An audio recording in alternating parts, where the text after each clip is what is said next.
Hey everyone, I'm Todd Wayne along with Ronnie Heelan. Thank you for tuning in for another episode of Paranomaly Podcast. Coming up on this episode of Paranomaly, we're talking to Tonya Webb. She is the co-owner and manager of the old hospital on College Hill. She purchased the hospital in 2020 and opened it in 2021. She was born in that hospital and lost two grandparents that she never met there. They passed away before she was born. We have lots of history, stories, encounters, and so much more coming up, so grab yourself a drink and a snack. Turn the lights off on the way back. Find yourself a nice comfy spot and enjoy this episode of Paranomaly. Stay with us, folks.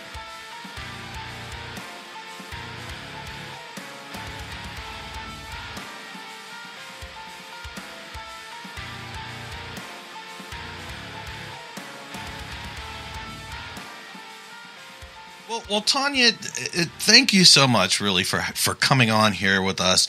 And tell us a little bit about yourself. Okay. It won't be very enlightening, but I'll do my best.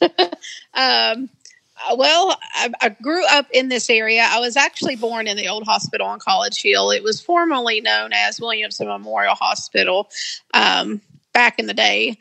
It's still kind of has that same name, but because when we purchased the hospital in 2020, the one that kind of took our place, the newer one that was built, we couldn't use that name per se. So we tried to come up with something creative, and I'm not real creative, but we came up with the old hospital on College Hill because the nurses' college that sits right beside of the hospital was well known, and they called that road College Hill. So that's how we came up with that. But I grew up in this area. I was born there, raised on the Kentucky side, and then came back to West Virginia and just kind of grew up. Just kind of admiring both of these buildings, kind of drawn to them, if that makes sense. Yeah. But when you're growing up, you don't really think too much about them. I just always kind of thought they were real spooky. My mom is originally from the Williamson area, so we spent a lot of our time, even though I lived on the Kentucky side. This is Hatfield McCoy feud country. So if you know anything about where we're at. Our part of Kentucky and West Virginia is just separated by a little river. So we literally just crossed the bridge, and Williamson is where we did everything. So and my mom grew up here, worked here. She lost a couple of her parents there. My grandparents passed away in the hospital.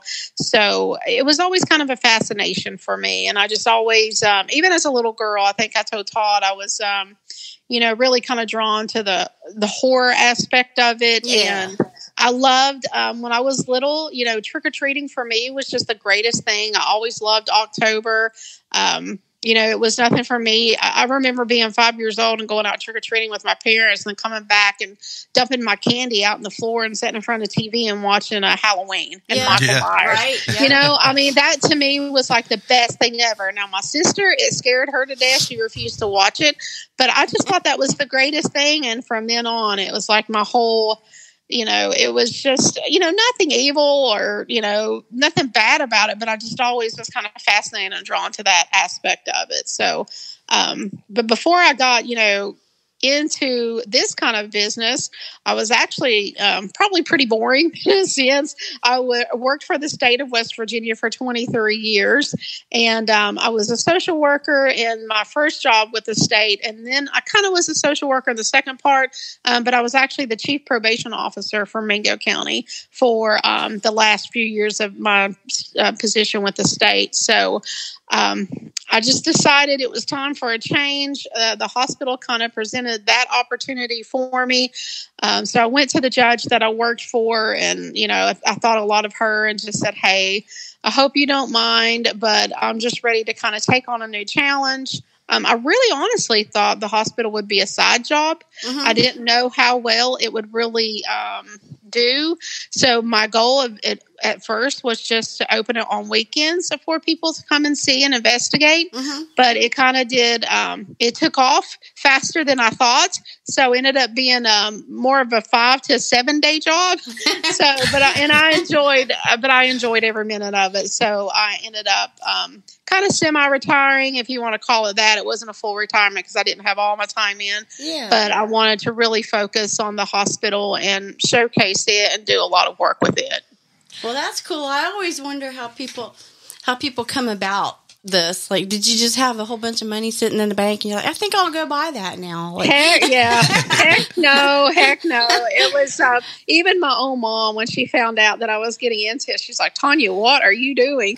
But she she was always she was a big supporter. And even my judge at the time, my boss, she said, if this is your dream and you want to follow it, do it. And I just always believed if there was a way and it was meant to be, then it would happen. And, it was one of those things where I wasn't sure it was going to happen, but I just felt like if I didn't give it a shot, I was just really afraid that there's a lot of people kind of in our community, and even that were trying to maybe bid or buy the hospital as well, that would either tear it down and just make it a huge parking lot, or like unfortunately a lot of people do, just buy them as tax write-offs and don't do anything to them, and they just kind of crumble and fall and ruin over time.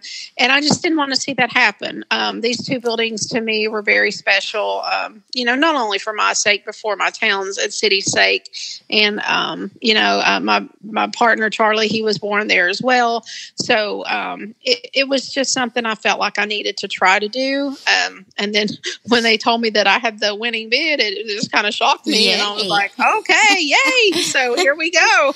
If you would have told me 10 years ago that I would have owned the hospital that I was born in, I would have probably laughed at you and thought you was crazy. But, that's the funny thing about life. You just never know what path you're going to go down and where it's going to lead you. Right. But it's been a blast, and I don't have any regrets at all. We're going into our third year. We're still kind of newbies, I guess, at it, but it's been wonderful, and I've met a lot of great people, and people like you that come across my path that I normally wouldn't have got to probably meet. So it's just been amazing. I've got to meet people from pretty much all over the United States, and then even different countries as well. Wow. So Nice. I would have never had that opportunity had I stayed in my job with just the state of West Virginia. So it's been a fun ride so far, so I hope it stays that way. Yeah. A lot of work, but a lot of fun. Yeah, it's worth it, I think. So I'm at your website, and I love your opening that you have there. It shows the 3D view of the hospital there. Thank you. What is what kind of town is that? Like, what was the industry at the time back in the day? Well, the city of Williamson was, I almost want to call it like a little New York. It was booming back in its time. Coal mining was huge. The railroad industry was huge. There were probably at one time, I'm going to say probably 30,000 people that lived in the city. And then as time went on, things changed. The industry changed. Coal mining started going down, and the railroaders jobs started going away. So we were kind of declining a little bit.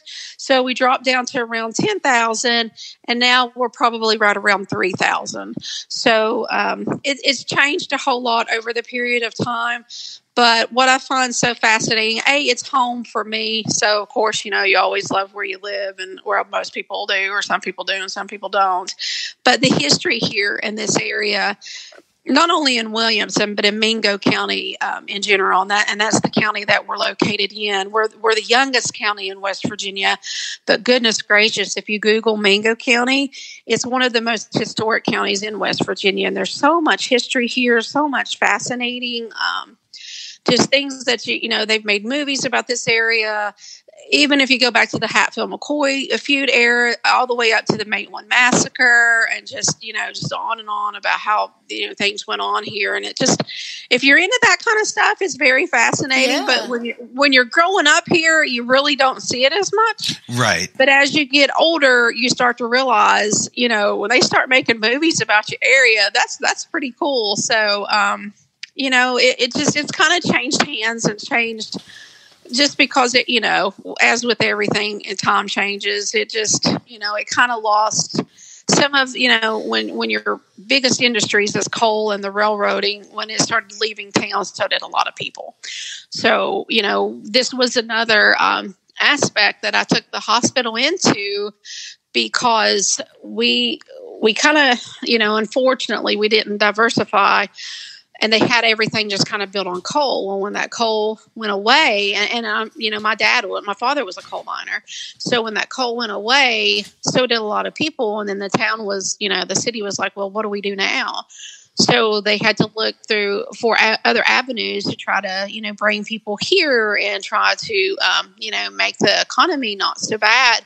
And it's been a struggle, but I think we're doing a lot better than what we were probably 10, 12 years ago. And we have everything from, the Hatfield-McCoy trail riding system, which a lot of people come to ride that. And that's, a big trail system where you can ride side by side, dirt bikes, ATVs, and all that fun stuff.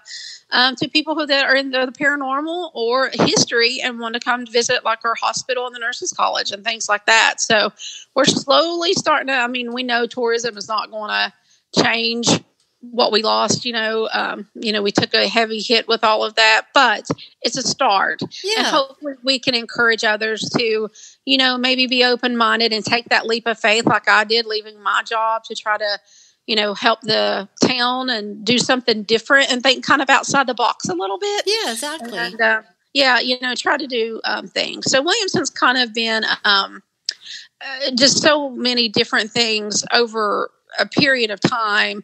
Unfortunately, when you Google Williamson or you see news about Williamson or West Virginia, unfortunately, it's usually bad. But we're hoping to change that, concept because, every area has their bad places, but sure, it's not what, the media does its thing, and we understand that. But until you come here and see for yourself, it's just one of those things where a lot of people just, we're really not on a lot of people's map to visit. And it's such a shame because the area has so much to offer.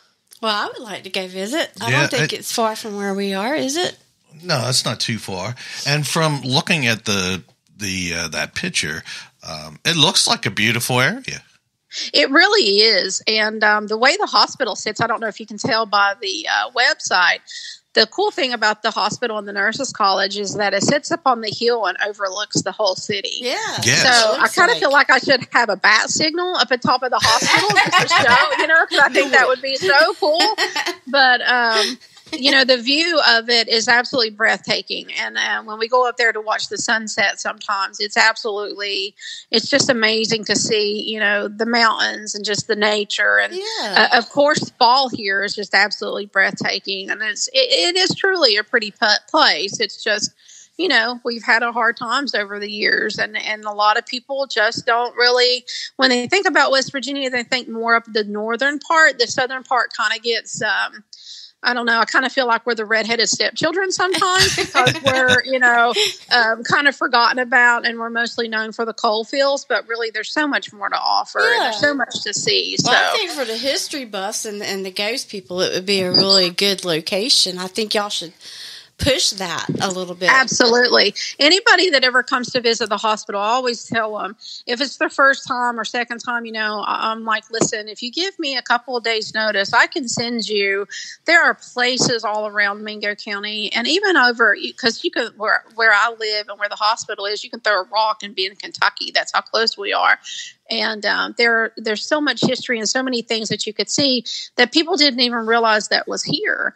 If you're into the paranormal spot, we have a place just 10 miles down the road called the Dingus Tunnel. That's really a fascinating story that people look up. The tunnel is still there today, and people still utilize it. And it was built by slaves in the 1800s. But unfortunately, a lot of slaves were killed and hung and murdered in that while they were doing that. And it has its own little story. But and then you go to the town of Matewan, West Virginia, and you have the Hatfield-McCoy feud, and you have the Matewan massacre. There was actually a movie called Matewan that James Earl Jones starred in. So, then you had the Kevin Costner and Bill Paxton flick for the Hatfield-McCoy feuds. So it was just, there's so much here. I was telling the group today that was at the hospital, a lot of people don't even know that Henry Ford owned a whole coal camp on the Kentucky side, just like 3 minutes out our back door. And he was real big into making automobiles, of course, but he wanted to help control the coal mines because that was, he wanted to make sure that everything was, he could get what he could get and make sure it was going to help his industry. And he ended up purchasing a whole little camp up here in Stone, Kentucky, which is just literally maybe 6 to 7 miles outside of where we're at. So he bought a home here. He was here. So as far as history and all of that, there's so much here to offer. Yeah. And it just doesn't get out too well, I don't think. I don't think really, I don't know if it's just lack of, promoting it or just, people, again, they like to go to the northern part of West Virginia, which is really cool and beautiful. I'm not knocking it at all. But I think sometimes we just get overlooked because there's just not, I don't think people really know a whole lot about the area. So that's the good thing with the hospital. When we draw in a lot of people from different areas, we get to talk a lot about that, just, like we are today. Yeah. And let them know what else is there in case they ever want to come back. If you were to Google Mingo County, West Virginia, our nickname is Bloody Mingo. so if you're into blood and gore, there you go. Oh my God. You need to start doing some promoting and get the people there, girl. Yeah, that's what people think I'm lying when I tell them that, but honestly, that's what it's known for, just because of all the stuff that happened and the history, the massacres and stuff like that. So it's a pretty neat little area, especially if you're like me and you like the gory stuff and, and a lot of people are. Yeah, I mean, when you read it, you can't help but your mouth is dropping, going, "Oh my God, did that really happen? Did people really treat people that way?" And I'm like, "Yeah, they really did. It was pretty sad." I mean, Hatfield McCoy feuds, they were shooting each other and killing each other's family over silly stuff. Right. Yeah, we was just watching something about that not too long ago. Yeah, I mean, it was unreal. And they would, but then the family started mingling together, and then that caused some tension, and it was just crazy. And my partner, business partner and boyfriend, he's actually still he's still involved with it, but he's a Hatfield. So we give him a hard time all the time because, we're like the McCoys are over there on the Kentucky side just waiting for you. So, it just kind of go hand in hand. That's funny. That's funny. So let me ask this. Now, it looks like there's 3 buildings on that hill. There's the white one, which would be the hospital. And then what's the yellow one? The hospital is kind of grayish bluish looking color, and then the cream color beige one that sits beside of it is actually the nurses' college. All right. That came along with the hospital. It was one of the first nurses' colleges in the state of West Virginia. Unfortunately, if you see the drone footage of it, half of the roof is gone on it. So I see that. We're trying really hard, and we'll probably start doing some fundraisers. We're trying to at least put a roof on it so we can start working on the inside of it, because we have a lot of people that really want to get in that building, because just not only for the history of it, but there's been some really cool apparitions caught in the windows. Some people and the building is bigger than it looks. When you look at it from the front, it only looks like a 2 or 3 story building, but it's actually a 7-story building. So those nurses, the hospital was kind of a state-of-the-art hospital back in its time, because it was kind of what we would call a teaching hospital. Yeah. The nurses would stay there and train there and learn there, and then they would come over to the hospital and practice what they learned. So it was a pretty cool setup. And again, that's why it was called College Hill, was because that nurses' college was there. And unfortunately, I'm having a really hard time finding old pictures of it, but I've been able to talk to some of the kids whose mothers were actually going to school there, had been to school there. They're no longer with us, of course, but I remember one lady sharing a story with me that her mother lived on the Kentucky side, and she would take a rowboat just to come over to Williamson and go to that nurses' college every day. Wow. And then she would take the rowboat back over to the Kentucky side because she wanted to be a nurse. Yes, that's impressive. Yeah, it was really cool. She ended up not being a nurse. She got married instead and went a different route. But it was really neat to hear her tell the stories, because she said she remembered her mom sharing those stories with her when she was a child. And she's trying to find some pictures of her mom for me, and of some of maybe her class and things like that. Yeah. So I hope she can find that. But and what is this? The third building that's up there. near the them. one that's across, if you're talking about the one that's across from the hospital, it's a creepy old water plant. Oh, wow. Unfortunately, it has nothing to do with the hospital, but it is the oldest building up on the hill. I believe it was built in 1906. So it is the oldest building there. The architect of it is just absolutely beautiful. Unfortunately, we had a really bad snow a few years back, and with all the windstorms and stuff, I think some of the roof on the top part of it has collapsed. But the bottom part where the drum is still good, and it actually still serves as a water plant today. It treats I forgot how many millions of gallons of water, treated water it has, but those people that live up there around the hospital, that's where they get their water from. Okay. So this place, we've seen an episode on TV that had your hospital on it, and I was fascinated. I'm like, oh wow, that place it's huge, it's big. Who all have you had at that hospital? As far as like TV shows? Sure. The first one, of course, and who helped us get our launch was Destination Fear. It was the Travel Channel. Yeah. They found us on the internet, believe it or not, and we got a call from the executive producer. And I was super excited, because we hadn't even technically opened yet. We were in the process of closing on it, actually. Mm-hmm. And they had informed us, who they were, and that they were in their season 2, and they were getting ready to do their season 2 finale, and that they wanted our permission, basically, to kind of have the hospital in the running for that. And if anybody watched Destination Fear, they usually either Dakota or one of the other members chooses the location that they go to. And for this particular season finale, Dakota was the one who got to choose. But she told me that there were 3 other places in the running. So, she couldn't guarantee that it would be us. So basically not to get my hopes up. And I was like, okay. And honestly, I never dreamed that we would be picked. A, because we're in Williamson, West Virginia, and B, because we were the new kids on the block. Yeah. And I didn't really think anything about it. So it was probably around 3 to 4 days later, I got the call back, and she was very happy and very excited. And she said, Dakota has chosen you guys. She said he would love to do the season 2 finale at your hospital. Awesome. So, I almost dropped the phone because I couldn't believe it. I was still in shock and awe, kind of, because I was still going through the process. And thank God for Charlie, because if it hadn't been for him dealing with all the legal stuff, because again, we were going through the closing process when this happened, because they came in and they filmed in October, but they aired it in December. And even though I was excited, I told them, and I did not, I wanted them here, don't get me wrong, but I told them, I said, listen, the only stipulation I have to this is that I see so many negative things about West Virginia, either in the paper or on TV. Usually what they show is not good. And I said, I would love for you to do this show. I said, but if it's going to make my area or make the people that live here look bad in any way, then I'm going to have to turn it down, because I didn't want them to portray us as something that we're not. Yeah. And unfortunately, I think West Virginia gets that bad rap sometimes. And she was so super sweet, and she said, absolutely not. She said, that's not what we do. And I knew a little bit about the show, but I didn't know a whole lot. So she kind of educated me really quick on that.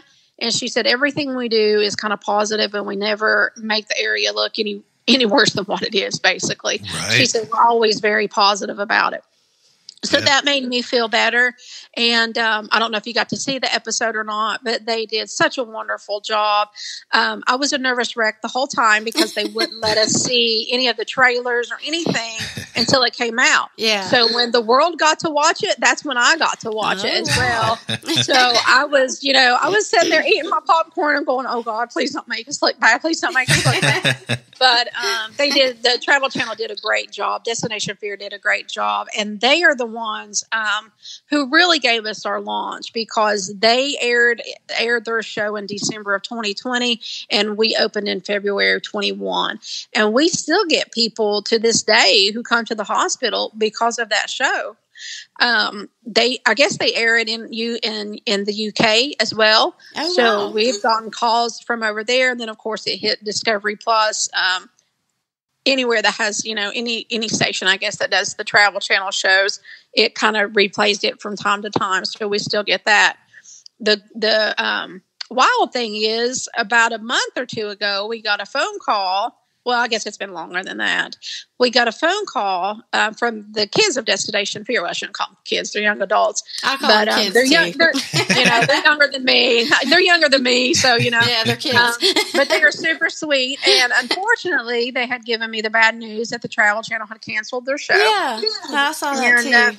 Yeah, I was really sad for them because I knew they put their heart and soul into it. But they're going to go to YouTube, so they did. Yeah. They did. They said, we're not giving up because we love what we do.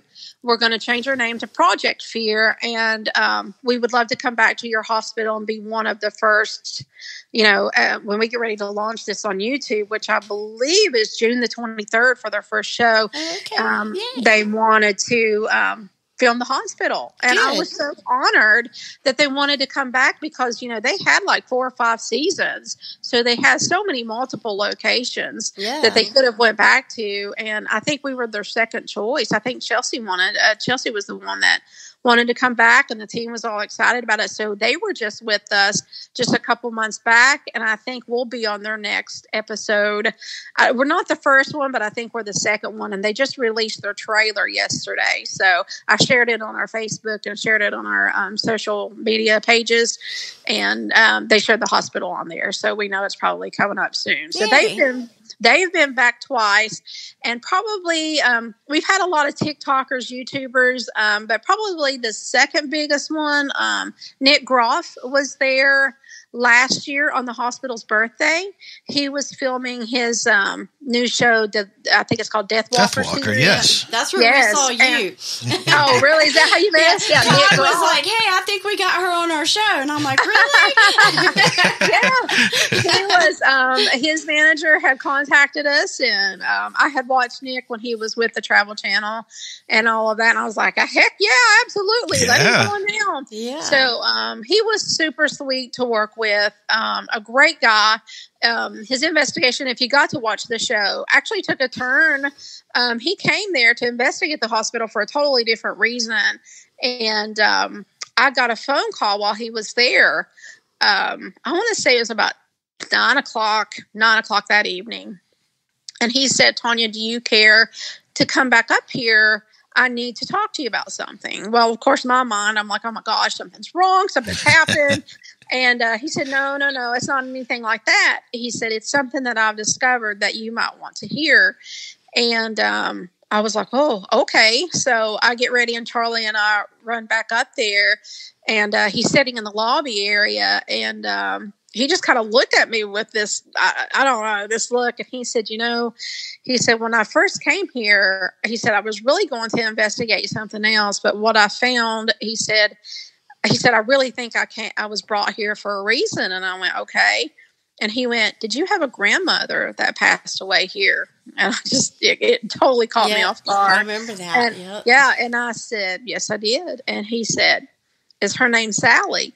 And then I was like, "Oh my gosh." I said, "Yes, it was." I said, "She passed away before I was born. I never got to meet her." And he said, "Well, I think I've come in contact with her."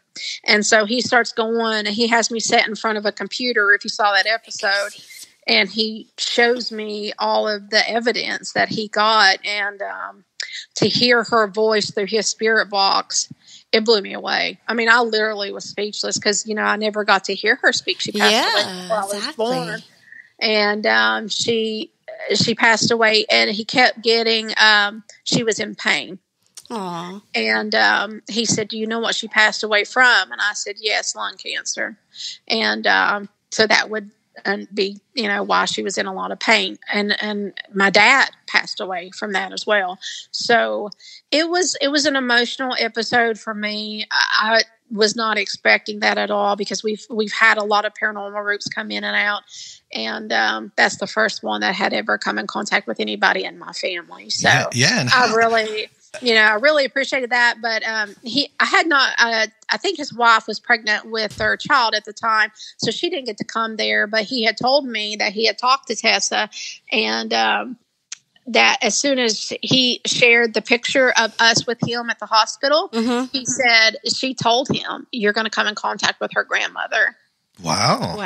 Okay. So it's like she knew and I've never talked to Tessa, so she didn't even know my grandmother passed away there. Yeah. So it was That's awesome. it was emotional for me. I'm not sure how good it did with his viewing or I don't know how popular it was on his show, but he was a super nice guy. Yeah, I like Nick. Yeah, how incredible was that though? I mean, for him to be there for one thing, but then he got a positive message that he needed to tell relate you. To me. Yeah. It was very much.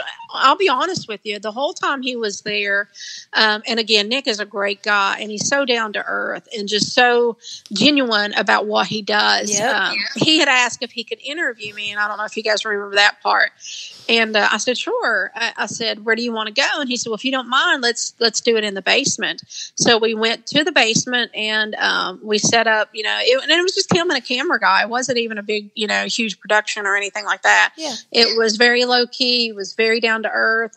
And I don't know if it was me and him or just what was going on in that basement at the time, but it took us a while to get through that interview because he was getting touched. And I think I had one of my volunteers there, Mary Ann. She was there as well. And he kept feeling things.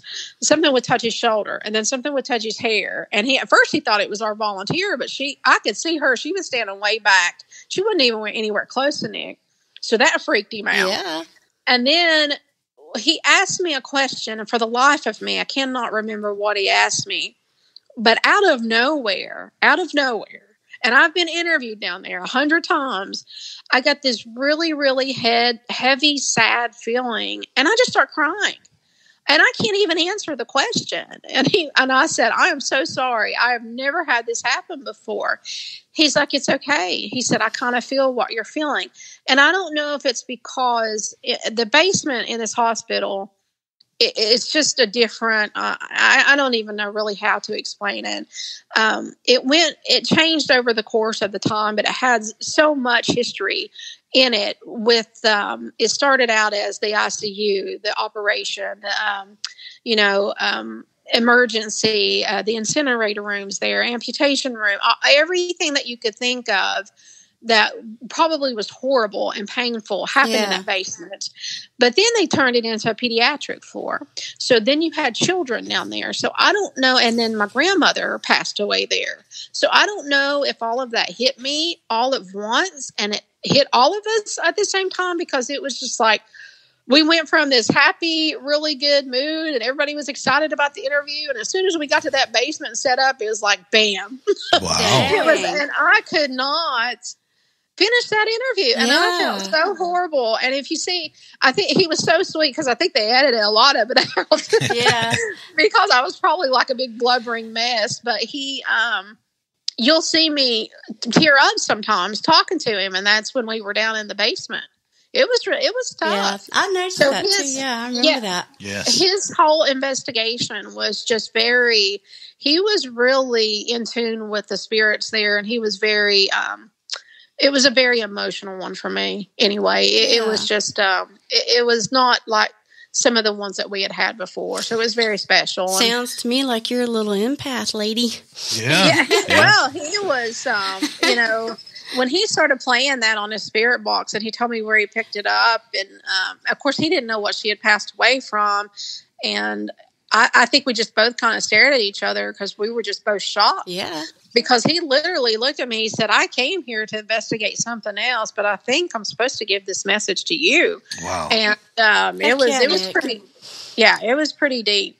And, and for him to do that, because a lot of people probably would have just blown it off and said, hey, this is not too important. I need to find something else, Right. I came here to do this, blah, blah, blah. But right. He didn't do that at all. And he's cool. I like Nick a lot. I respect him big time. Yes, I do too.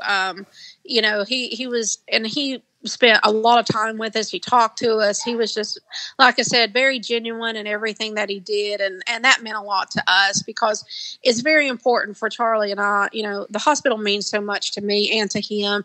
And we don't want anything fake. Yes. We don't want anything, blown out of proportion. I mean, it's a hospital. Yes. So bad and good things happens at hospitals. Yes. People's lives start there. People's lives end there. Yep. So, there's really not anything you have to do to make it anything than what it is. So I just kind of let it speak for itself. And I think he was really good about doing that. He didn't try to Hollywood it up, if that makes Right. sense. That's awesome. Yeah. Yeah, and that's what I really liked a lot. And Destination Fear was that way too. Yes. Even though it was the Travel Channel, they were very genuine. It was not, I was expecting something totally different, but what they did was very respectable. Even though they had like TV crews and camera crews and this and that and the other, they all were very respectful and they were very polite and they respected what you wanted. They just didn't come in and tell me what to do. Sure. Exactly. And that meant a lot to me because I want the hospital to stay as true to history as possible, if that makes any sense. Yes. So now tell us, you had these shows on, but there is a draw people go there for, and that's the stories. Can you tell us some of these stories? Sure. Probably the biggest draw is the one that Destination Fear hit on. It's the story of Mose Blackburn. We put a little bit of it on our website, but actually you can Google his name and read the newspaper articles about him. So everything that we tell you is just research we back up through the newspapers. But he's probably our most famous story and probably our most famous spirit there that everybody comes to try to get in contact with him because of the unique situation of his case. And to be kind of short with it, so I won't drag it out too much. He was a local restaurant owner back in the 60s here in Williamson. So, 60s wasn't that long ago. I know to the younger generation, it probably seems forever ago, but to people like me, it was not that long ago. Exactly. But he was a local restaurant owner here in town, and he got into an altercation with his wife. And, one newspaper said that they were standing outside the restaurant. Another newspaper said they were sitting in the car. So I tend to believe they were probably sitting in a car just because of what happened. But I don't know for sure that they both said the same thing. But anyway, we do know that he got into an altercation with his wife. So a concerned citizen called the police.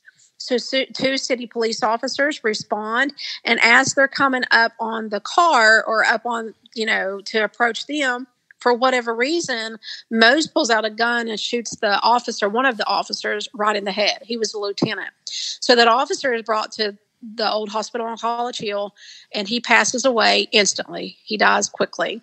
And of course, as you can imagine, there was a gunfight, and Mose was beat up pretty bad, and he was brought to the hospital. So he did not die. He was expected to make a full recovery. They patched him up, put him in a room on the 3rd floor, and for whatever reason, he was there. I can't remember for how long, but there was a deputy stationed outside of his window or outside of his door. And he had asked that deputy one day to go get him a drink of water because he was thirsty. So the deputy went down to the nurse's station. And when that deputy left, Mose takes off running down the hallway and jumps out the 3rd story floor window. Wow. The weird thing is it's only 3 stories. So if he was trying to kill himself, 3 stories, it may be high, but it's not really that high. So he didn't die. A lot of people think he jumped because he was trying to escape. Some people believe that police threw him out the window. Nobody really knows, but he didn't die. All he did was break a leg. So they bring him back into the hospital, reset his leg, put him back into the room, and then probably within a matter of days, almost a month to the day that he jumped, he passed away. And so a lot of people just felt like it didn't make any sense. They didn't really understand why he jumped to begin with. A lot of the locals feel that he was mentally ill, or he would hear bad what they would call just like demon spirits or bad spirits that would tell him things. Mm-hmm. So, and then some people believed he just jumped and trying to get it, escape from the police because he didn't want to go to jail for the rest of his life. So nobody really knows. I got curious, so I went to the courthouse and went and got a copy of his birth certificate. Death certificate. And on his death certificate, it says that he died from emphysema, a fractured rib, and a fractured leg. Which I guess is possible, but I think unlikely. So a lot of people come there trying to solve his mystery as to A, why would he kill the police officer? And B, why would he die all of a sudden? Yeah, because my question is what was going on between him and his wife, that they were having this moment in the car, and then the cops pull up and he just kind of lost it and shot the police officer. I'm sure he didn't mean to kill him. I feel like he was having just a moment of insanity because of whatever was going on with him and his wife. Well, and that's what some people believe, that he did have a mental health issue, that he just couldn't control his anger and his temper. Why did he have access to a gun back then? Exactly. I don't know. Maybe everybody had it, but he had it in the car with him, and it makes you wonder, was he want to hurt his wife? So there's just a lot of unanswered questions. Yes, and unfortunately, he passed away, and I think a lot of our paranormal investigators, when they come there, that's what they're trying to solve, is to find out what really happened to him. Yeah, I would be interested to do that, for sure. He's our probably number one, and number two, I would say, is probably the nurse that never clocked out. She, it's a hospital, so there were plenty of nurses, but if you've seen any of our pictures on Facebook, Instagram, or even on Destination Fear, they showed, we had a lady that took a tour, and she didn't even have any special equipment or anything. She just had her iPhone. And after she got done with the tour, she went in between the hospital and the nurses' college trying to get a picture, because it's a beautiful view of the city of Williamson in between those two buildings. Yeah. And she had her iPhone, and she took 2 quick pictures. Not trying to capture anything, but as soon as she took it, the first picture, absolutely nothing. But the second picture was an amazing capture of what looks like to me, appears to be a nurse, probably around the 50s or 60s era. She's got the white dress with the red sash, and she's got her hair pulled back in a bun. Yeah. And she's going into the entryway of the hospital on the side, which would have been the ER back in that time. So, we know she didn't Photoshop it, because as soon as she captured it, she came running into the hospital to show us what she had captured. Yeah. So we got permission from her to use it. And from then on, when people saw that picture, because, it's hard to capture images like that.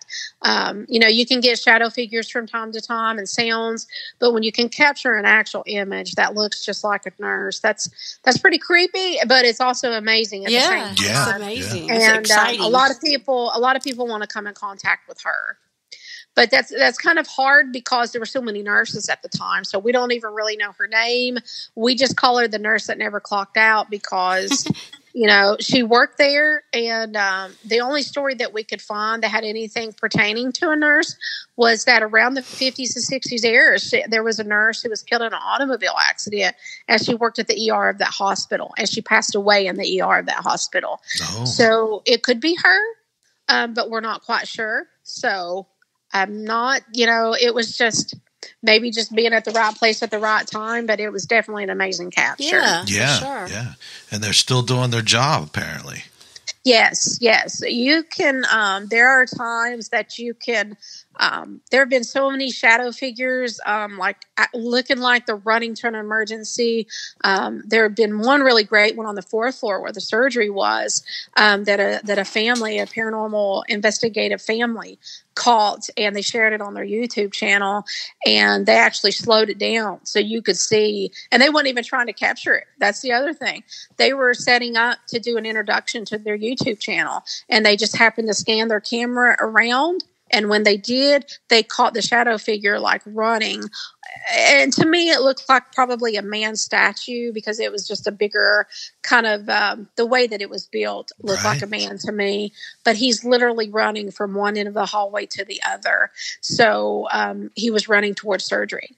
So, they could still be thinking things are going on and still working, so it was a pretty amazing capture. And it was, shadow figures always fascinate me anyway, but that was a really good one. Yes. Now, what you said about apparitions, what about, do they get a lot of EVPs there? Yes. Really, honestly, pretty much a little bit of everything. From REM pod action to EVPs to apparitions to voices, knocks, bangs, anything you can think of. It's pretty much happened. Now, I've only personally experienced a few things myself that I can speak to, but just some of the stuff that other paranormal teams have caught has been really amazing. One of the ones I think that fascinated me the most was in all places, the doctor's lockers and lounge is kind of where they had their showers and their lockers and stuff like that.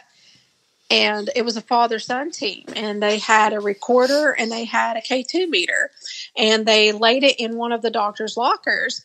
And they did, they went to the spiel. If you're in here with us, just, come close to it, touch it, make it go to red. And, they had their little equipment all set up in there, and they talked to the spirit probably for because it kept going off and you could hear it. I mean, it was so loud.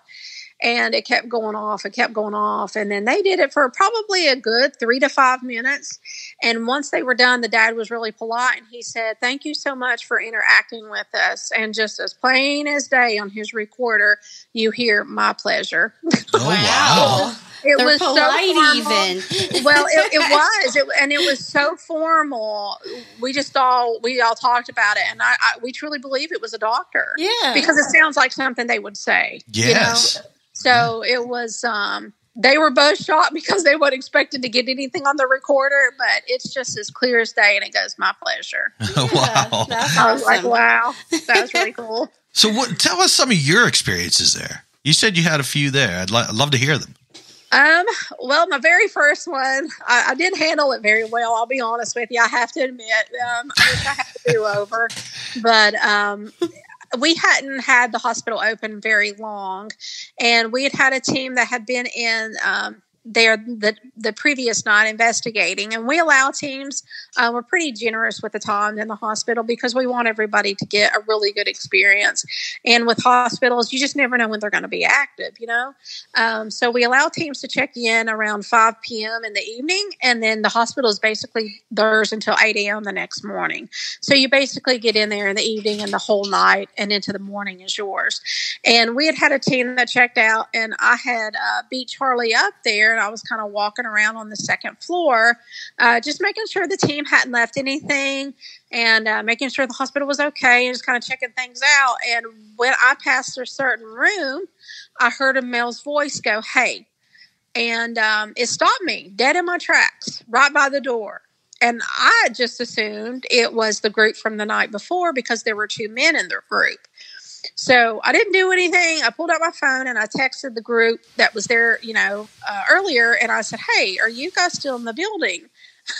And then about a minute or two later, they text back and they said, "No, Tonya, we left about an hour ago, but we need to tell you, as we were packing up our stuff, we kept picking up a male's voice on the second floor." Oh, wow. And I was like, great. So I didn't really know what to do. I was convinced that someone was in the hospital because the voice was that clear and so close to me. It wasn't mean. It wasn't evil. He wasn't mad. It was just like he was just trying to get my attention. Mm-hmm. And I searched, I kid you not, that whole hospital because I was convinced someone had broken into that hospital. There was a man there. Mm-hmm. And long story short, I did not find a man. And I went back home and I started thinking about it. And I said, it's 8:15 in the morning. Hospitals were probably really active around that time because if you think about it, doctors were probably making their rounds. Nurses had probably just done a shift change or in the process of doing one. Mm-hmm. So I don't know if he thought I was a nurse or if it was a doctor who thought I was a patient. But anyway, I totally handled it the wrong way. I'd love a do-over. I hope he talks to me again. But it made the hair stand on my arms just because I know I heard it. I wish I could have got it on recorded, because it was so plain. It was so plain. It was like he was almost right at my ear. He was that close. Wow. And I don't know. I didn't get that. I just didn't handle it right. So, because I was convinced somebody broke in the building. So, you were trying to debunk it, Tonya. Yes, I was just convinced. I was like, man, somebody's already gotten in here. But yeah, I didn't handle it right. So I'm hoping he forgave me and he'll talk to me again. Yeah. But that was my first experience. The other ones have been more things I've seen a few shadow figures. If I'm on the third floor, I can hear things either above me or below me. I can hear doors shut. Probably one of the creepiest doors that I dealt with was in the basement. And this was around Halloween of last year. We always kind of do some fun things around Halloween time. And this certain area in the basement was an x-ray room. And we had put a prop in there, and it was a realistic corpse. And it was a female, and she looked so real. A lot of people thought she was an actress, but it wasn't. It wasn't real at all, but she looked so real. And what we had the teams do, or people do, is walk around her and kind of give their opinion as to why she died, because she had like part of her head missing and all this stuff. But anyway, we left her in there. We didn't move her from night to night. We just kind of left her in there. And one night when me and Charlie were locking up, we walked down there just to, do a final walkthrough, make sure nobody was hiding and all that fun stuff. And you have to know this room, this x-ray room. Well, first of all, both x-ray rooms kind of have their own stories. They're both, they never changed over the course of the hospital's time. So they were always x-ray rooms, even when they turned into a clinic. So both x-ray rooms have kind of their own freaky, weird stories. But the one that I went into is kind of the lesser of the two, I guess, if you want to say, without the stories. But as I was standing in the hallway, we kind of turned from the other x-ray room, because they mirror each other, just the opposite sides of the hallway. And there's carpet in this floor. And if you guys have been in an old x-ray room, the doors they had back then are those heavy, they just don't shut on their own doors. And as long as I've had that hospital and been down in that basement, that door's never shut. It's always remained open. So me and Charlie both turned around, and as we turned around, that door starts slowly shutting. So, Charlie takes his flashlight, and he's like, it's probably one of our volunteers just messing with us and hiding back there. And that's what we thought. So he took his flashlight and he shined it back there, and there was nobody there. Wow. So he takes his hand and he pushes it back. And again, you got to know this door. It's really heavy. It won't open by itself. It won't shut by itself. So he pushes it back to where it was. It stops for just a second.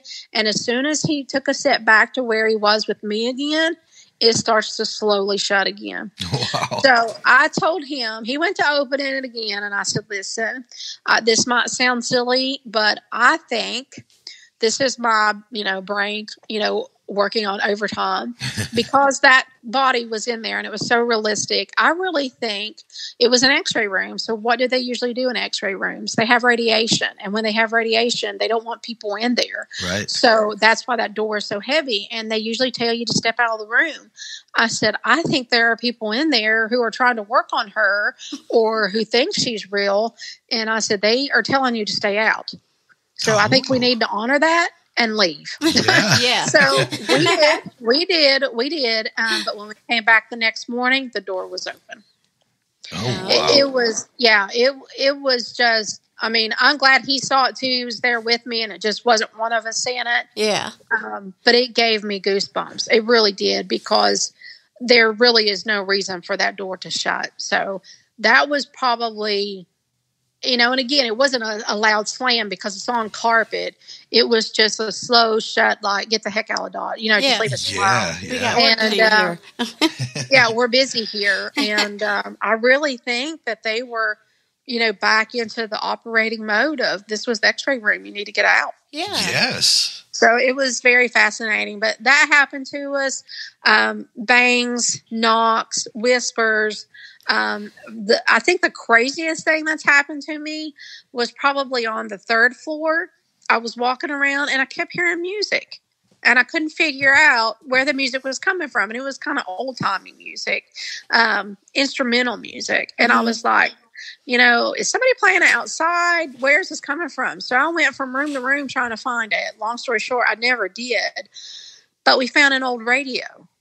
And I'm wondering if it wasn't a radio that was put in the patient's room at the time. It probably looks like a radio from, I want to say, the 40s, maybe. Wow. I don't think it's the 30s, but maybe 40s, maybe 50s. So I don't know if it was coming from that because it don't work. But it wasn't loud, but I could hear it. And I could hear it at the end of the hallway, but I couldn't find it, if it makes any sense. Yes. So, that I was not expecting in a hospital. But then I started thinking probably back in the 20s and 30s, they probably did have little radios in their rooms and stuff. So I don't know if it was in one of the rooms that a patient had turned it on, but we found one. We found a couple of them in the closets. They were locked up. I guess they had just stored them away. But that was probably the weirdest one, was just the music. But it's been interesting. But nothing evil, nothing that has really freaked me out. Just, things that makes you have an open mind about things and not be so close-minded. Because I think sometimes people are just like, they hear the word paranormal and they're like, oh, you're just making that stuff up. Yeah. Right. And I don't really say too much about it because I am the owner and I am the manager. I don't want people to think, and Charlie does the same thing, we want people to experience it from themselves. We don't want them to think we're making this stuff up. But where we're in there so much, stuff does happen to us. And even with our own volunteers, if you had a chance to interview them, they've had their own personal experiences. Patty, they interviewed her for Destination Fear. She was in the basement in the other x-ray room. And as she was coming out, she saw a man's face in the wall. And it scared her to death. She won't go back in the basement by herself. She'll go to any floor in that hospital but the basement. Wow. She won't go down there. So it scared her to death. Yeah. So the x-ray rooms, they're a little strange, but it's just, it's one of those things where you never know what you're going to get when you go in there. Yeah. What an exciting life you have now with this hospital. Yeah. Completely Never different. Oh, yeah. Never a dull moment. Yeah. For sure. That's awesome. That'd be my thing. See, I'd go walk through the place and something loud would bang or something. Give me a heart attack right there. Well, that's what happened to Charlie. If you ever get a chance to interview him, he was, unfortunately, we had some problems with vandals trying to break in. And the easiest floor for them to break in is the basement because they would kick in the air conditioned units and just break in through the windows that way. Thankfully, we haven't had that happen in a while. We got security there now and security cameras and stuff.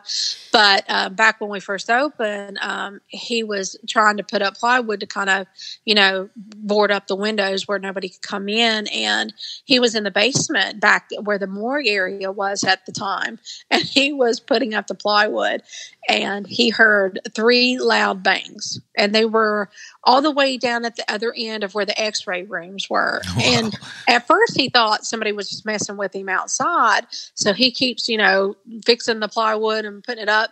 He hears it again. He finishes his job and he just leaves. He comes upstairs and he's like, Tonya, there's knocking down there. I said, well, you're hammering away. I said, somebody might be just, letting you know they're down there. Wow. Yeah. But he's heard things like that too, as well as conversations. He heard what he thought was a group of people on the outside of the hospital. He was on the inside and he heard it and he looked outside and there was nobody there. Right. So it was almost like, they were taking a break or, just chatter. Just people just kind of hanging around, just chattering. But there wasn't anybody there. So that's literally what the thought that went through my mind when you said that. Is that they were out there taking their break and the courtyard, the back of the hospital. If you see it, I don't know if it's in that drone footage, but there is a small courtyard, and that's where they would go take breaks at. And where the area he was working in was not too far from that. Oh, so it could have been a possibility. Absolutely. Yeah. So, It's been interesting. Well, I told him we need to document all this stuff. Yes, you do. You know, for sure. And it never, you know how it goes. It never happens when you got a recorder or you're trying to capture something. Exactly. It's always, you know, when you're down there just to do something real quick and leave, that's when stuff happens. Yep. That's when they want your attention. Yes.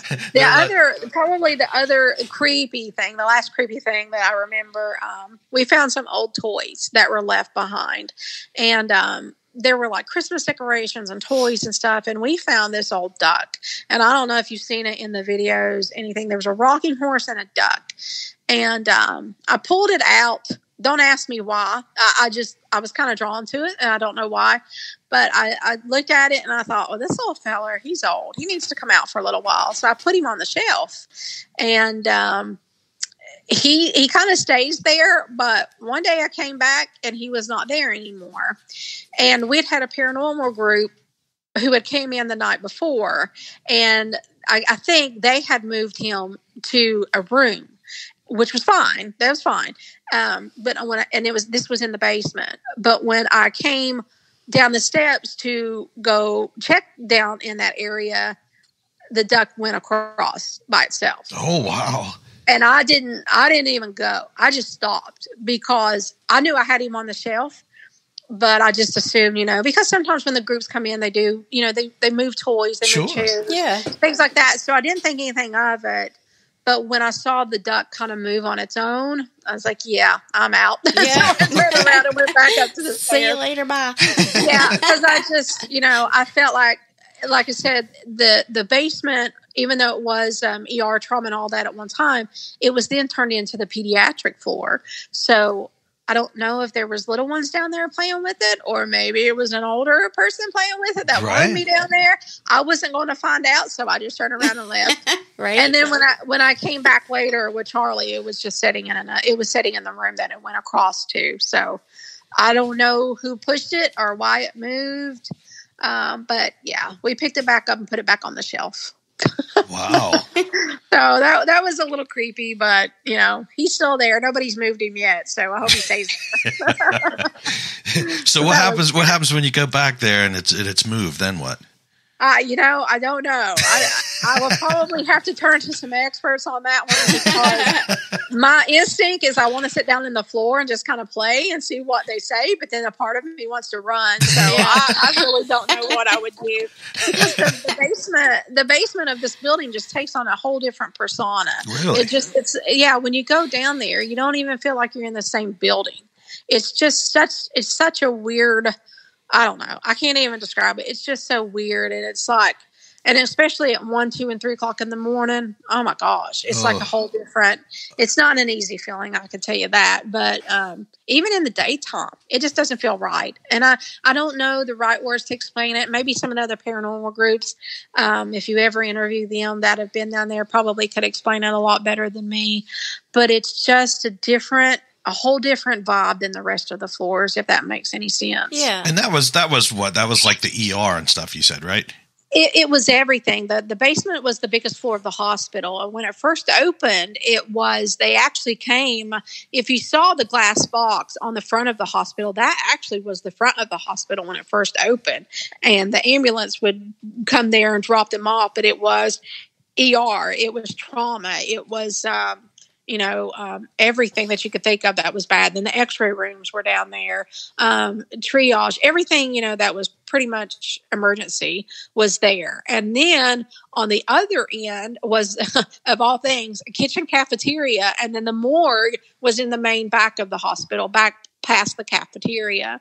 And then you had the incinerator room, which is a whole different ball game, on the other wing of it. So you have all these different, parts of the layout that just, you got the morgue on this end, you've got the ER and trauma on this end, the incinerator room on this end. Mm-hmm. So I'm thinking if, all that clashed at one time, it probably would not be a good thing. But, right. It's kind of sad and scary in a way to think of what happened down there and how many lives were lost there. I think a lot of people one of the number one questions I get when people are there is they want to know how many people passed away there, how many people, passed through these halls. And it's really hard for me to tell them that, A, because we don't have any records, but B, you got to remember this hospital was built in the 1920s, and this city, not only did it serve West Virginia, but it served Kentucky and parts of Virginia as well. But then you had coal miners that were coming in constantly trying to find jobs. And then the railroad. We had railroaders coming in, but we had passenger train. If you Google, one of the worst railroad accidents happened here. And I cannot for the life of me remember when it was. But the train was going too fast, and it derailed 5 miles, I think, outside of Williamson. So when it did that, the conductor actually died. Oh, wow. 29 of the passengers were brought to that hospital. So none of them passed away, but they were treated and they had to stay there for a while. So for me to be able to give someone an accurate number, I'm sure things like that probably happen all the time. Yeah. Right, yes. So it wasn't just people that lived here. It was probably people passing through here as well. I found an interesting article the other day, and we're getting ready to share this on Facebook, where there was a school shooting in one of our schools, and this was back in the 30s. Wow. Oh, my God. It was at one of our old grade schools that's just a few miles down the road. And it was one of those crimes of passion. I think it was somebody was having an affair on someone, and they were a custodian at the school, if I can remember the story right. And the spouse showed up at the school and started shooting them. Wow. And it led into a big, huge shootout, basically, because I guess everybody carried guns. I don't know.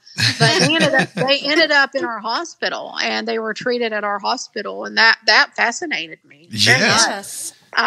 Then another story I came across was we have a beautiful hotel downtown called the Mountaineer Hotel. Unfortunately, it's not open now. It closed last September. But I was doing some research, and I believe this was the 50s. Someone jumped out of the 5th story floor window. He was only 21 years old. Wow. And the city was booming at the time. So the fact that he didn't land on somebody, in the newspaper article, they said that was kind of a miracle. But he did land right in front of 2 women. Oh. And he didn't pass away right then. They brought him to our hospital, and he lasted 2 hours at the hospital and then passed away. Wow. So, those kind of stories, there. And again, I don't think he was originally from here because he was staying in the hotel. Yeah. So you had people like that coming into the hospital. So a lot of interesting and, sad facts, but just interesting stories and, interesting way people passed away at that hospital. Not to mention, you got to remember, the hospital was open in 28, so the Great Depression came right behind it. Yes. It was 29, and then you had all the diseases that hit. This hospital seen every bit of that. And one of our local cemeteries that's connected with our hospital, even one of our co-founders, Dr. Salton, he's buried in the cemetery right down the road, and there's a lot of children's graves. So I think there were a lot of children that passed away from those diseases because they just didn't know how to cure them back in those times. Yeah. Right. So that hospital probably, it saw a lot of life, but I think it saw a lot of death as well. Yep. Now, what floors are open in the hospital? What floors are open now? Yeah. All of them. Oh, okay. All right. You have a basement, and 4 floors, so 5 floors total. Okay. All right. Yeah, I was just curious. So, like, if we would come over there, what would, where would we be able to investigate? The whole hospital. There's only one room that we use as a storage room that we don't allow anybody in, just because we have some stuff in there. Mm-hmm. And then the attic, we don't let anybody up in the attic because that's where the elevator, parts are and stuff. We still have the original elevator to the hospital. It's 95 years old. Wow. It's not working. It doesn't work right now. We had a bad storm about a month or so ago. But it usually works. So we hope we can get it back up and running pretty soon. But other than that, the hospital, we don't hold anybody back from them. We even allow them in the incinerator room. We just ask, every team that goes in there just to be respectful, not to bother the ashes or anything that's in there. Don't disturb anything, because we don't want to be responsible for that. And we don't want any, bad luck or anything like that. So, what was the incinerator used for? I think for the hospital back in the 20s and 30s, it was pretty much for everything.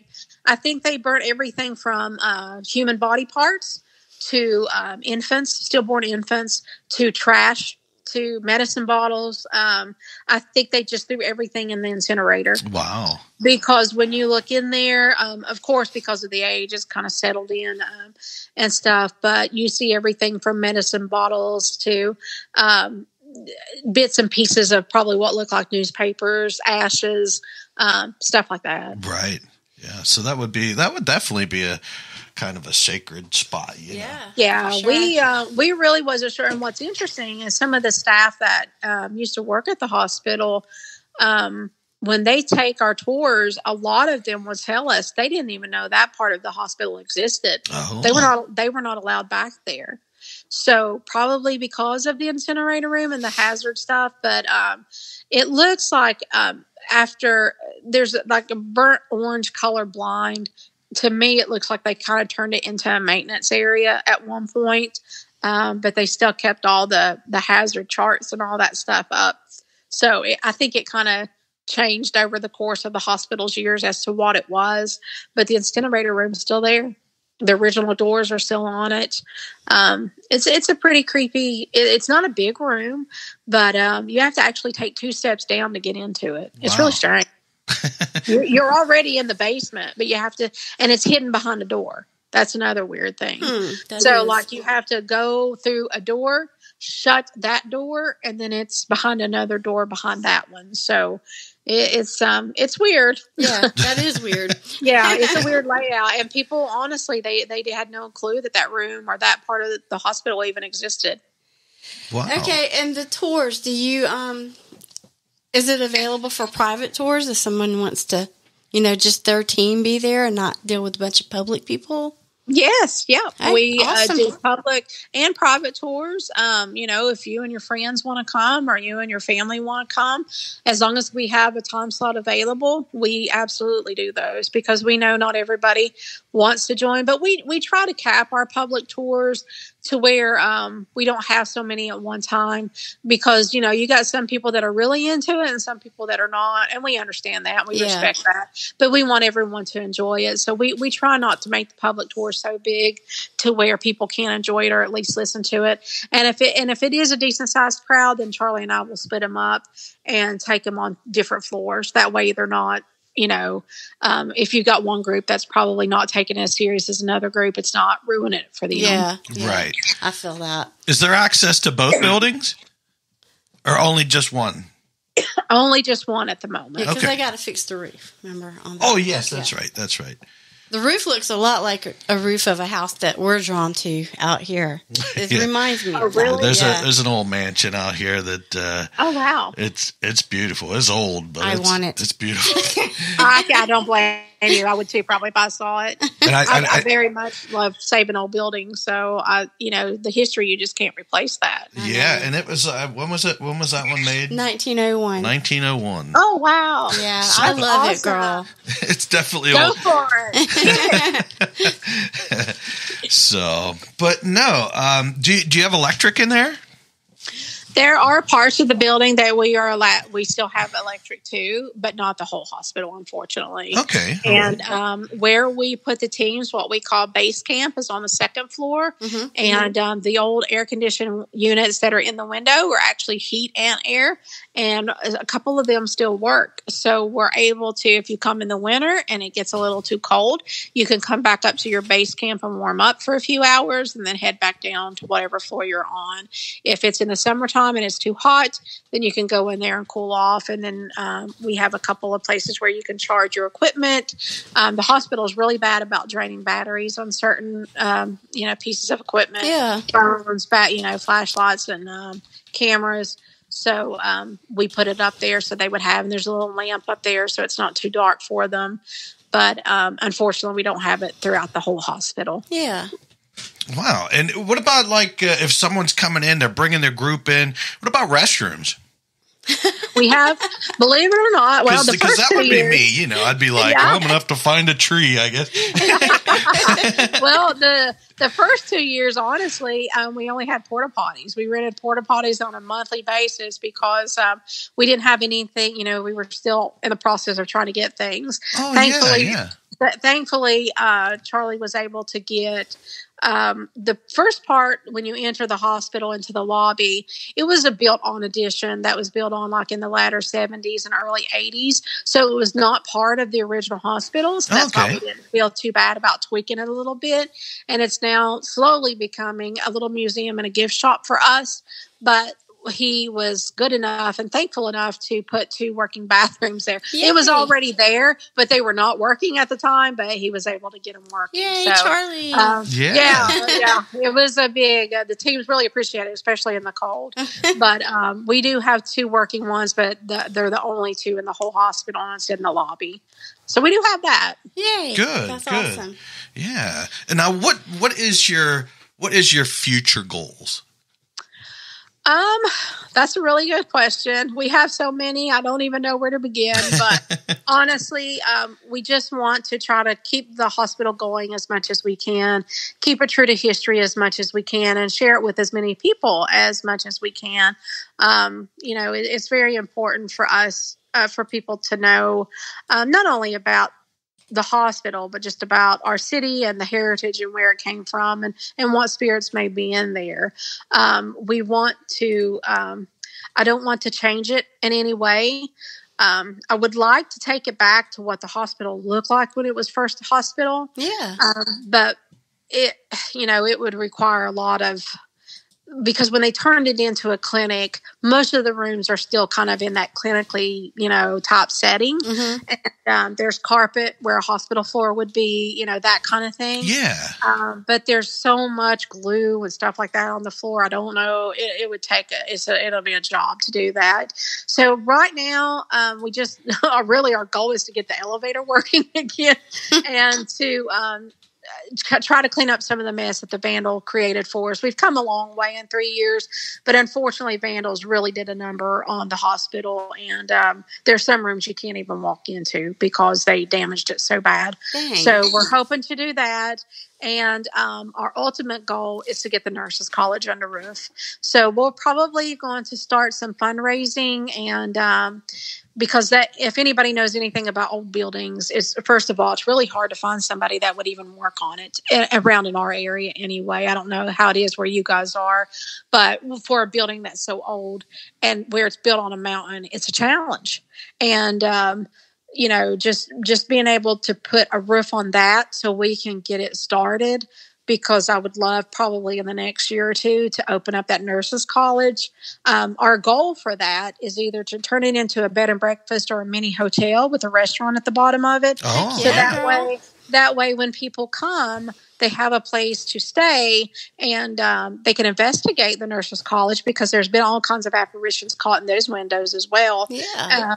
So it would be kind of like a catch-22. You can do that and the hospital as well. Yeah, that would be awesome. Yeah, but it's we know it's going to take a lot of time and a lot of money, but we're both dedicated to it. We hope we can do it. But putting a roof on it would be our number one goal.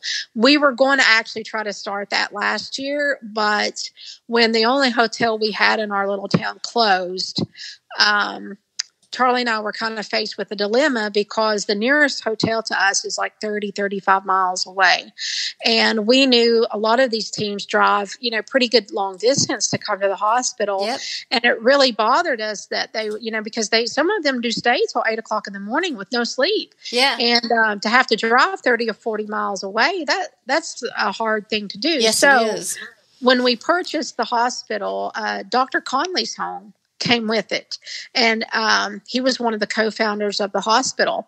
It's just steps down from the hospital.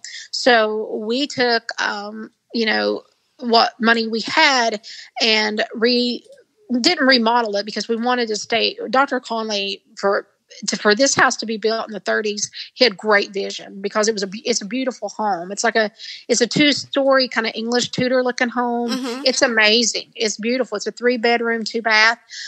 So we kind of poured it into that. It even had a maid's quarters, and it still got the maid's buttons, like we're in each room, like where you call for a maid. Dr. Conley had those installed, so we left them in. We thought it was really cool. They don't work, but we thought it was really cool, so we just kind of left them in there. Yeah. But Charlie worked really hard to get that, so that way when teams came, they would have a place to stay without having to drive 30 miles. Literally, you can just take a few steps and be down there in Dr. Conley's house. Plus, it was pretty cool to stay in one of the original co-founders' home. Yeah. That has a ties with the hospital. Yeah, for so sure. So as we were working on that, there's a home that's across from our courtyard that the hospital did own at one time, but then they sold it, and it went through a different sets of hands. And the gentleman that had it came to us and said, "We don't want this anymore. We're leaving. We're going to go do something else. Would you all be interested in purchasing this?" And we wasn't really looking to do that, but we thought, well, it's right here. I mean, literally you take 10 steps out of the courtyard and you're at this little cottage. So we ended up buying that one as well. So we have spent a lot of last year and the beginning of this year focusing on those 2 lodges for the people that come visit the hospital. So you and your team can stay together there and not have to pay for a hotel or drive 30, 40 miles away. Yeah. So wow. We took care of that, and believe it or not, those homes kind of have stories as well. Dr. Conley's home, some of the people that have stayed there claim they've heard footsteps in the home. Nobody has lived in that home, I think, since the 80s or 90s.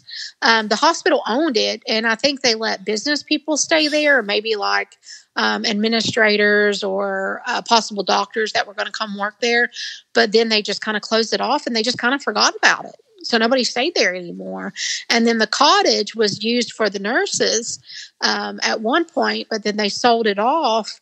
And one of the ladies that lived there, she's a lawyer, and her mom was my boss. She was the judge in this town, and still is the judge. And when I was a chief probation officer here, but she came to me years ago when I first purchased the hospital, and she told me then, she said, "If you ever get a chance to buy that little cottage, take it." She said, "I don't want anything to do with it, and I'll never step foot in there." She said, "But I'm telling you right now, get it." And like, okay, do you want to share your stories? And she said, "I will at some point." And, I never really thought we'd ever get it because she had sold it to someone else. But then that gentleman had it and came to us last year and said, "If you guys are interested, we'll sell it to you." Yeah. So then I went back to the attorney and I said, "Okay, now I'm in the process of purchasing this. Tell me your story." And she just starts telling me. She had a really hard time telling me. I mean, it really, and she's agreed to go on record and document the stuff, but she will not step foot in that house. And she said that while she was there, really bad things happened to her. Things would turn on by itself, or she would leave and go to work and things would be misplaced. And there were just several, one day she was getting ready for work and she felt like what was a hand going up her leg. Wow. So, she said and it was just the final straw for her. So she said, "I picked up my purse. I walked out of that house. I called a moving company. They come and got my stuff." She said, "I will not step foot in there." Dang. So she was at the hospital not too long ago. She had brought her niece up to an event that we had, and I was talking to her, and she was telling me even more stuff. And she said, "Tonya, I don't know what it is about the house." She said, "But, it's not right." That's what she kept saying. It's just not right. So we've not had a chance to really do any research into it, but it kind of makes you wonder if something's not going on with that heel, because you got the hospital. Exactly.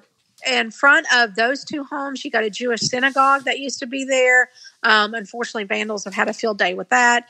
But there's also a graveyard across the street from Dr. Conley's house, and it's the founders of Williamson. Wow. Some of them are buried there. So I don't know. Wow. I really don't know. So we're trying to dig into it to find out what really happened there. But we opened both of those homes this year for people to be able to rent. So good. That's good. That's good. Yeah, if you come, and you don't mind staying with your team, if you like your team, you don't mind camping out with them. I like my team pretty good. Yeah, me too. I was going to say, some get along, some don't. It's only her and I, so we have no choice but to get along. Well, there you go. But we have those too. It's just convenient because you don't have to drive somewhere. You can literally just walk out of the hospital and go into your lodging. Exactly. But really, talking about the future goals, we really want to focus on the nurses' college and get it under roof. I think it's a special building. It's a beautiful building.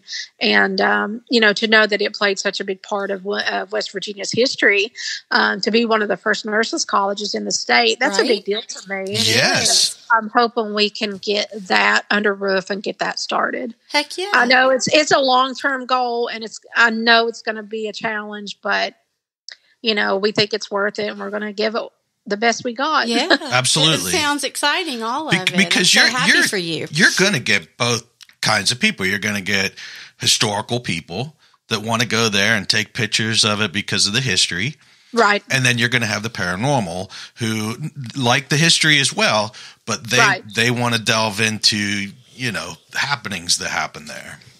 Right. So you're definitely working for both common grounds, which is good.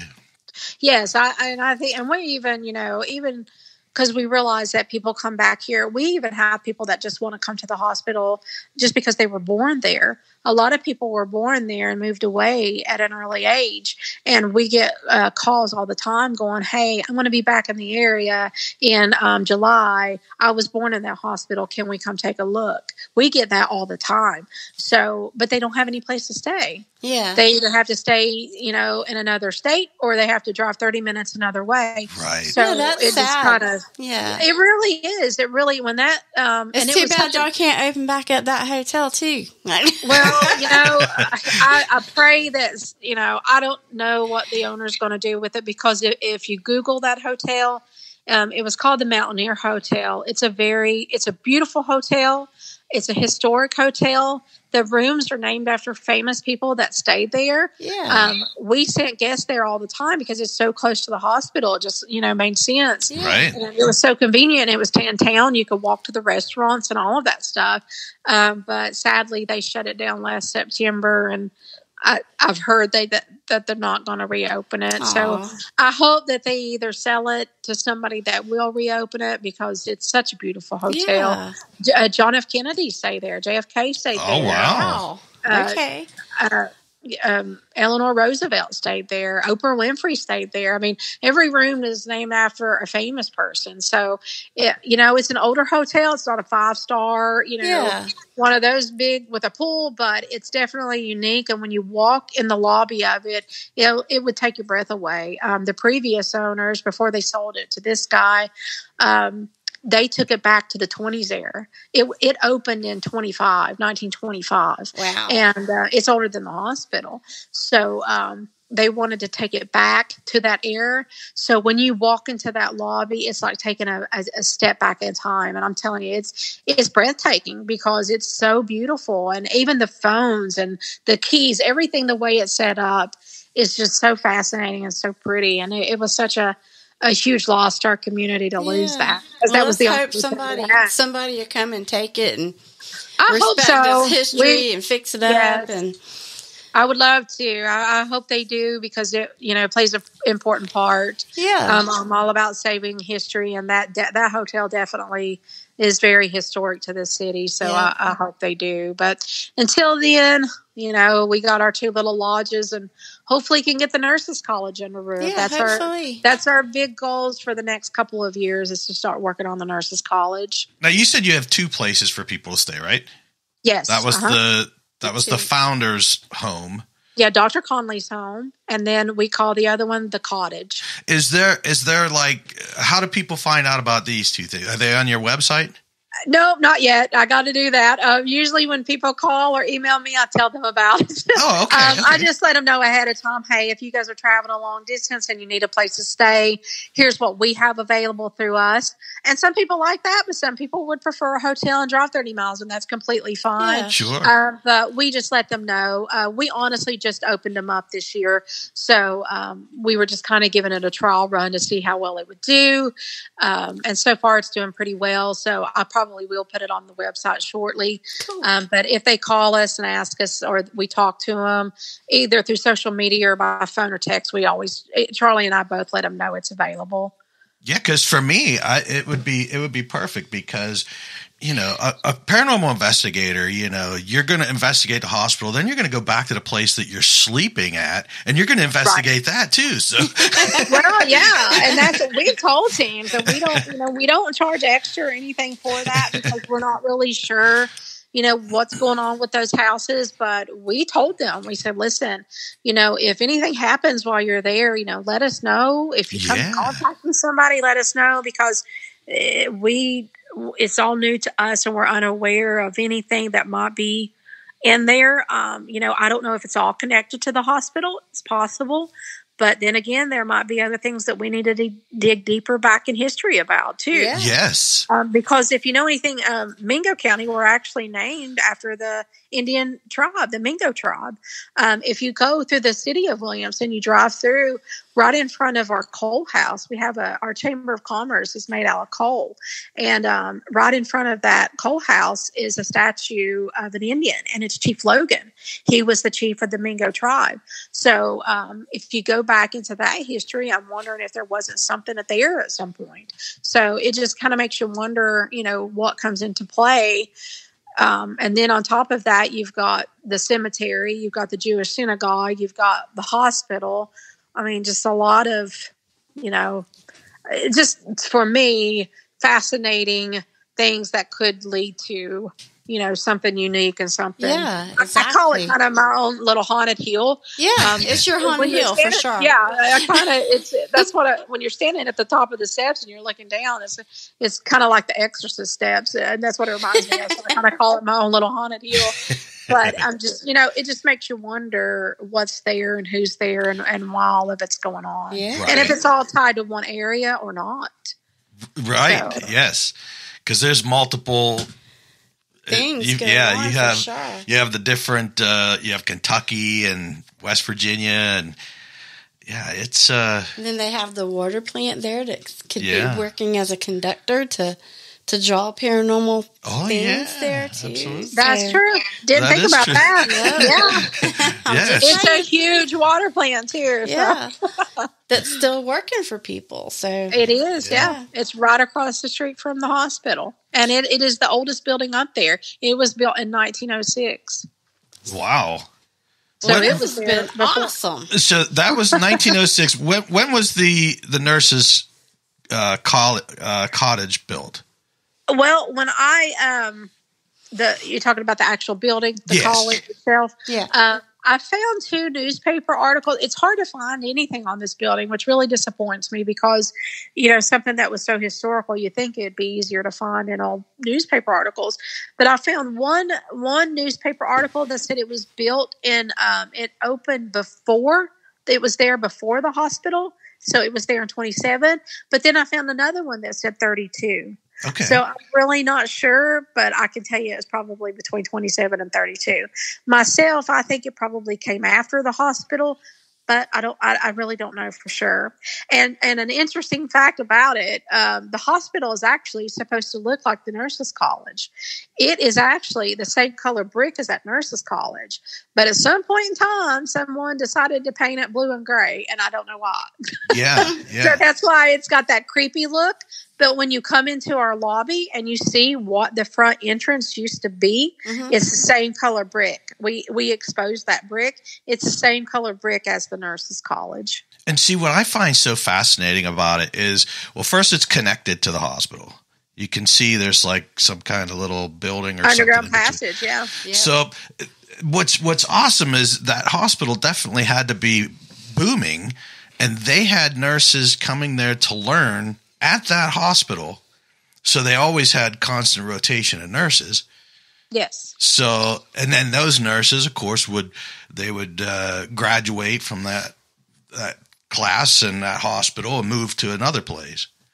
Right. So that's just, it's incredible because that was definitely a contributor to economy. Yes. Right. You think about, in today's times, it's not uncommon to see teaching hospitals, but I never thought that they would have those in the 20s and 30s. Yeah, back in the day, yeah. Yeah, I mean, they were kind of ahead of their time, really. Yeah, sounds and like this it. one, from what I've studied on it, it was kind of like what we would call a 2-year program, and then they would move on to another school or college to finish their degree, and a lot of them came back to Williamson Memorial to work. So it was very fascinating to find out. And I can't remember the name of that other nursing school. It was either in Charleston or Huntington, West Virginia, that they went to.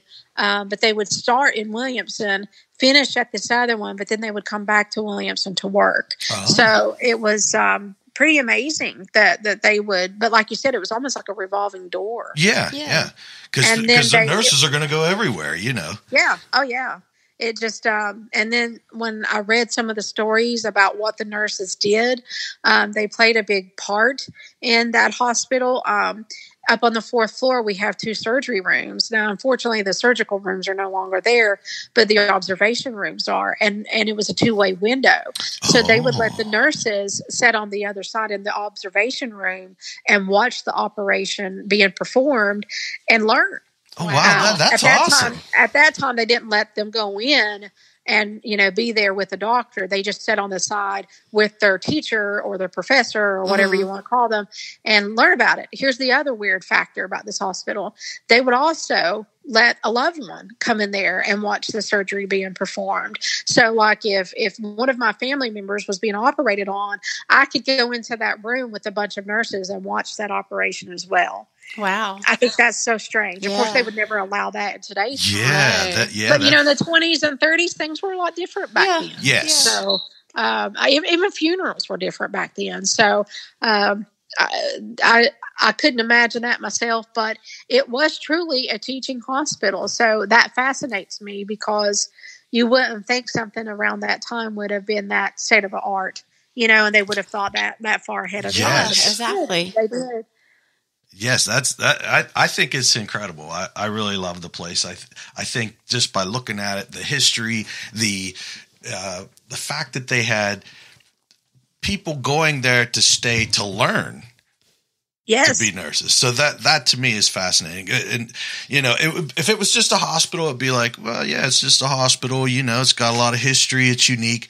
But when you add that to it, it really sets it apart because that was, in my opinion, that was definitely state of the art. If you're going to have people there learning at that hospital, they had to keep it refreshed and new. And so there would have been a lot there.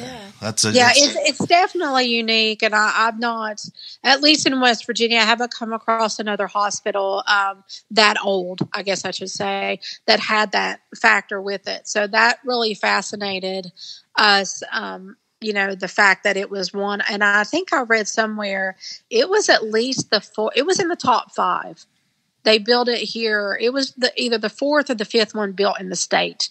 And there was only, I think, 10 maybe in the whole entire state.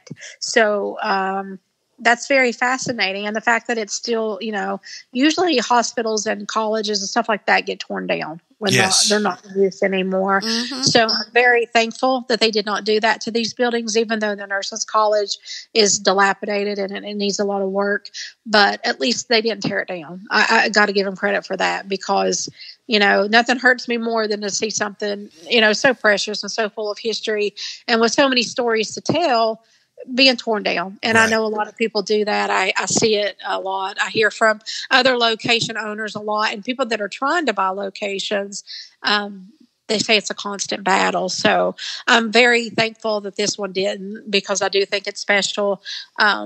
the way that it did have an underground tunnel at one time that connected both buildings, but unfortunately they sealed that up when it turned into a clinic. So I hate that. I would have loved to have seen what it looked like. Right. Well, maybe one day y'all can open it back up. Oh yeah. They cinder block. It's mostly cinder block, and I forgot what else they got down there. But there's a path on the outside as well that you can go in, and you could see where the steps used to start and where they ended. Because, things back then, it was different. People walked everywhere. They didn't really use cars back in the days. So there was a lot of steps, and then straight into the basement of the nurses' college, I guess, is where the nurses would come. And it was like a constant revolving door. They would go in and out through there, too. Yeah. That was very fascinating for us to learn.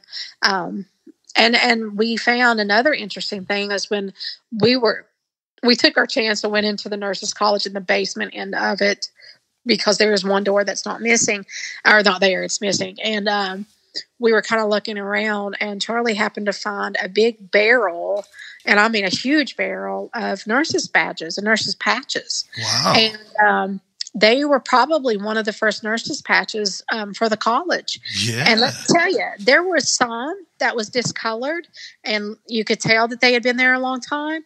But once you got past them, the rest of them were snow white. Wow. They were beautiful, so we got them out to save them. I'm not sure if we will sell them or what we'll do with them, but there's probably like 300 or 400 of them. Wow. Oh, wow. It was a whole barrel of them. So that was like a gold mine for us to find, but we don't go in there too often because I'm always afraid of roof. I'm afraid a floor will collapse on us or something. Yeah, right. I would be too. Yeah. Yeah, we don't go in there very far, but we were thankful we found that. And then a lot of the morgue, when they turn it into the clinic, they push the morgue equipment over into the nurses' college. So we ended up, Charlie, bless his heart, him and 3 guys, and his pickup truck, pulled out the body cooler out of the nurses' college to bring back to the hospital so we could put it back in for people to see. That's awesome. Yes. So there's still some more equipment in there today, but we just haven't had a chance to get it out. And we don't know. It's kind of stuck on the first floor right now because it's so big. We're not sure how we're going to get it back to the basement, but you can see it on the first floor for now. Yeah. I tell you, that having that stuff to be put back in, that's awesome. Yep. Yeah. Unfortunately, we were told when we first purchased it, the hospital went through so many different agencies that owned it. And there was a lady from Pennsylvania that ran I forgot what company she was with, but she was the head of it at one time. And she didn't like that building. She didn't like the one that I own. And she pretty much just used it for storage. And she told one of the guys that I knew that worked he was like a janitor and kind of like a maintenance guy. He was kind of like a catch-all for everything. She had asked him to go over there and clean a lot of the stuff out and take it to a dumpster. So some of the stuff, unfortunately, we didn't get to save that we would have loved to have had. Right. That was probably, in the 30s, 40s and stuff like that. Yes. There's still that did really bad. But they just didn't see a need for it because they were just using it for storage. Wow. Well, there's a lot. So that hurt. Yep. A lot of history, though, I'll tell you. I know. Yes, so it is. It's a special place. So how do people find you? If they want to come and they're like, hey, let's look for places that are historical, paranormal. How do people find you? Well, Google's always a good thing. If you just type in haunted places in West Virginia, hopefully we'll pop up. But we're on pretty much any social media site that you can think of. We have a Facebook page under Old Hospital on College Hill. We have a TikTok page, an Instagram page under College Hill Hospital. And then I think we're on Twitter and some other ones as well. So people contact us different ways. That's probably the biggest. I maintain most of those. And then, of course, they can always go to our website and sign up for information. We try to do monthly little newsletters or something to send to everybody just to let them know what's going on and what we got going on available, what tours and things like that. Or if they just want to call, some people are just kind of the old-fashioned way. They just want to talk to a live person. I completely get that because I get very aggravated with automated systems. So we give out our phone numbers, and it's either me or Charlie right now that they'll get. So we talk to them and book, they want to book it for an overnight investigation. We do it right over the phone, or they'll text us. We text as well. So just multiple ways, whatever they're comfortable with. Fantastic. Awesome. Yeah, that's awesome. Well, Tonya, I want to thank you so much for giving us some of your time. I know that you're very busy, but I had a blast. I love history and learning about new buildings. So for me, this was I've been waiting for this one because I love to learn about these places. Well, thank you both for having me, and hopefully I didn't talk too much. Sometimes I get so excited talking about the hospital. No, we wanted you to talk. Right, we love it when the guests talk a lot. So, it's just, even like you said, even if it wasn't, even if you're not into the paranormal and you just love seeing old buildings and into the history part of it, to be as old as these buildings are, they're still in great shape. Now, the Nurses College, of course, is not as good, but the hospital's 95 years old, and you wouldn't know that if you were to walk through it, because they built her really well. So I'm, really proud and honored to be just a part of it and part of history, and to be able to give back to the community, and thankful for people like you guys who gives us an opportunity to talk about the hospital. And hopefully you'll have a listener that may not even know we exist until they listen to your podcast. So you guys help us reach an audience that we can't reach. So we appreciate you guys because we couldn't do it without you. So thank you guys for inviting me on and allowing me to talk about it. Yeah, absolutely. We're very glad that you agreed to come on our show, and I think we might have to make that trip there because we're literally 5 hours away. Oh, you're not too far from it. No, it's not bad. Are you guys right outside of like Morgantown or up in that area? We're right now. We're in Jennerstown, Pennsylvania. Okay. So that's we're not far from the West Virginia line. Yeah, we're pretty close. Yeah, we're in the mountains up here too. So gotcha. Well, you're not that far. You can come see not us. that far. And then my son's like a hop, skip, and a jump down in Knoxville, so we could go see him too. Yes. Yeah. Knoxville, I think from here is just about 5 hours. Yeah. So definitely you too. Anytime you guys want to come, just shoot me a text or message me on Facebook, and we'll make sure you guys get in there. Absolutely. Yeah. Well, I appreciate you being on, girl. I learned a lot. I'm fascinated with the place. I can't wait for you to get the Nurses College all fixed up and ready. So I'm excited for you. Yeah, fingers crossed. Charlie always tells everybody we'll probably be living under a bridge by the time we get it done. But hey, you're gonna be all right. But we're gonna give it our best shot, and hopefully you don't have to worry about living under a bridge. Just go ahead and pick one of those haunted rooms there. Or live in the hospital. I'll live in the hospital.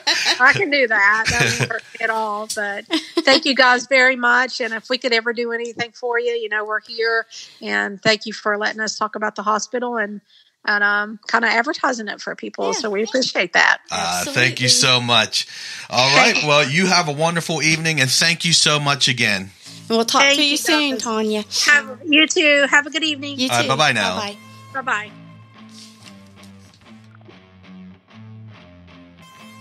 Hey, thanks for tuning in with us tonight, and I hope you enjoyed this episode. Please make sure to like, subscribe, and follow to receive notifications when new content from Paranomaly Podcast is made available. If you believe you have something paranormal happening in your home or business, or you believe you may have witnessed a UFO or UAP, please send us your story, your photos, videos, questions, suggestions, and your comments to paranormalypodcast@gmail.com. You can also visit us at www.paranormalypodcast.com for more content and information, including all our social links. Hey, thanks again for watching and listening, and I hope that you tune in for next week's episode of Paranomaly.